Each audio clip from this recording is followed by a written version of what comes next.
Hi everyone, and welcome to another origami video. My name is Autumn Heil, and today I'll be showing you how to make an origami butterfly.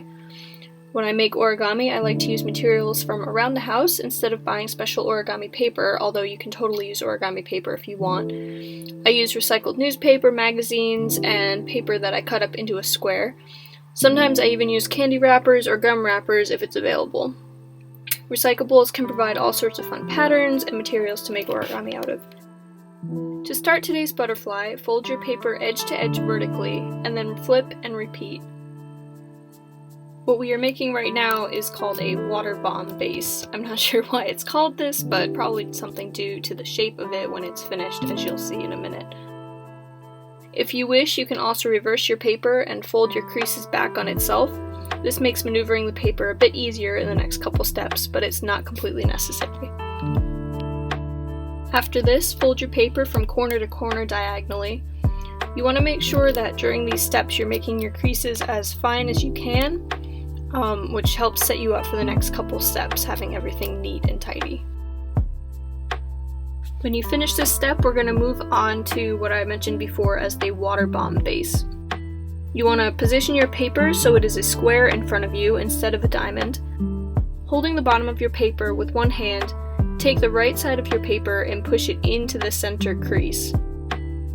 Holding this new fold, take the left side and repeat pushing the paper to the center.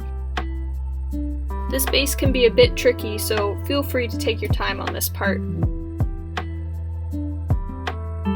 You will now have two layers of paper with the flaps of the triangle being on the inside.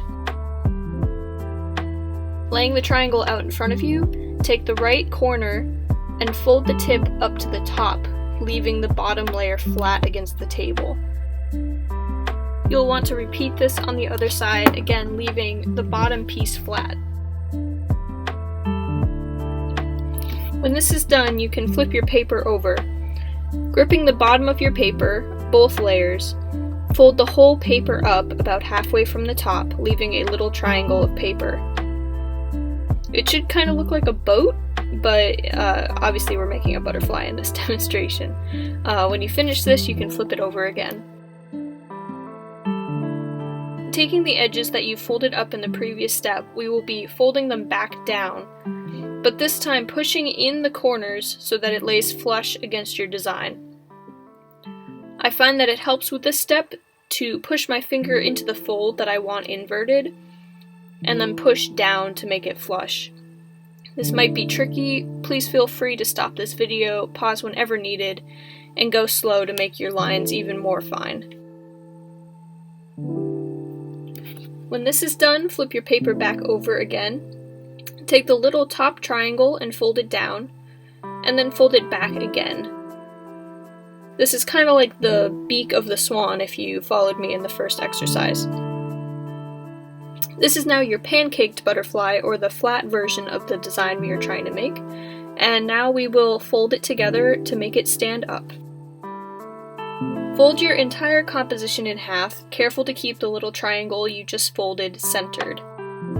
This might take a minute, but be sure to take your time and be careful trying to line the wings up and make everything as straight as possible. Finally, to make the wings, fold the sides down along the line shown here, holding the middle section of the butterfly and folding the wings down one at a time. Folding the wings down should be repeated on both sides. It might take you a minute just to make your creases stronger, as you're folding multiple layers of paper at this point, and it will be a little bit harder to fold together. With the wings folded down, flip the butterfly over, fold the wings out as desired, and you have finished creating your origami butterfly. Its body should be a V and will stand on its own with its wings out. I hope you enjoyed making this with me. Please feel free to rewatch as many times as you need. Join me next week as I teach you how to make another fun origami creature.